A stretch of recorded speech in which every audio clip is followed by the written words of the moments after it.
here's an interesting one, following up on the Reese Whitley. So I'm doing the same contextualization for this, which is what the contextualization for this performance is going to be the speed of the time when this video was filmed. So I'm filming this Friday, April 2024. I'm Tanis Leonhardi, she, her, hers of Seattle. And I'm going to provide my take on the Michael Houlie 100-yard breaststroke time of 52.47 seconds from 24 March 2023. So he is of Michael Houlie of University of Tennessee Volunteers 100-yard breaststroke race at the 2023 National Collegiate Athletic Association Division I Swimming Championships in Minneapolis, Minnesota, United States of America. Time of 52.47 seconds in the preliminaries on Friday, 24 March 2023. With his time, he achieved 33rd place. So I enjoy watching the guy swim breaststroke. This race is no exception. Was no exception. Is no exception. Okay. The footage of the race, as in like the 100-yard breaststroke at NCAAs, still exists somewhere, kind of thing. So even though the performance is done, doesn't mean the documentation of it is done, and this adds to the documentation of it. So how fast is this time now? So it was 33rd back in 2023, so last year. Things have not necessarily changed a lot. I would put changing a lot being, you know, all of a sudden there's a lot in a very short period of time would be like a substantial change in ranking or for this or placing. And this is still a, what would I term this? So this is on paper. There are a few individuals in NCAA, National Collegiate Athletic Association swimmers. There are a few who've gone faster than 50.00 seconds in this event, the 100-yard breaststroke from a flat start, individual event. And there's a fair amount in the 51s and the 52s and the 50s. And this is not in terms of his performance prowess. I would not go so far as to say this is a slow time, though if somebody's like on the hunt for world record times, they might be like, that's horrible, and I'm like, I would not go that far personally, right? This is my take.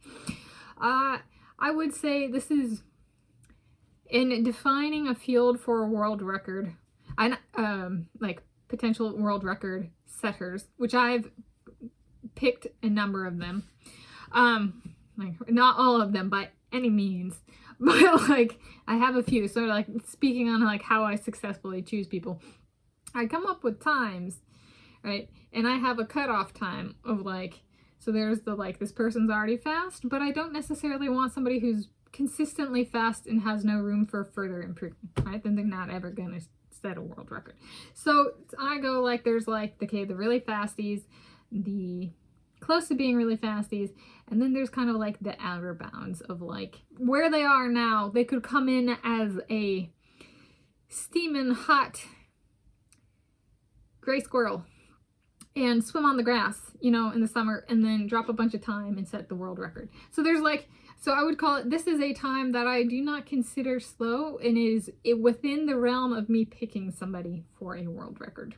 It is faster than my cutoff time for this particular event currently.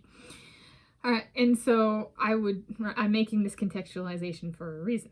This was like a way of phrasing it. So, though not that I want to include something that's outside of my realm of cutoff for the time, right? So I'm saying this time makes it into my world record setter cutoff, like, or pick cutoff back in 2023, so last year, as well as now. So in that sense, it is not a slow time, though I don't necessarily, it's at the brink of my, timely world record setters pool. And how that defines can change. This one has been relatively, yeah. And there's an interesting dynamic for the 100-yard breaststroke, kind of. So I say that it has more of an allowance to pick from the 52s and potentially up to 53s or 54s than some of the other events, kind of because of the, I might call it silencing dynamics on people who might be fast, and then wanting to siphon that off towards people who don't normally swim breaststroke to kind of overinflate that person's reputation in breaststroke. So this field has been abnormally slow, and I kind of pin it to that reason. It's not about the swimmers, it's about kind of mistreatment by fandoms of non-breaststrokers who want to swim breaststroke once and say they're the best of all time or something like that. Or it's kind of like, well then, like, maybe the other people who swim this stroke, breaststrokers, might not swim as fast, right? Just being, right, if they're not going to get credit for it anyway, why would they swim fast, right? It is their time after all. So, yeah. This is a way of saying, I see potential in Mr. Michael Houlie. So there we go. That's my take on the Michael Houlie 100-yard breaststroke time of 52.47 seconds from 24 March 2023.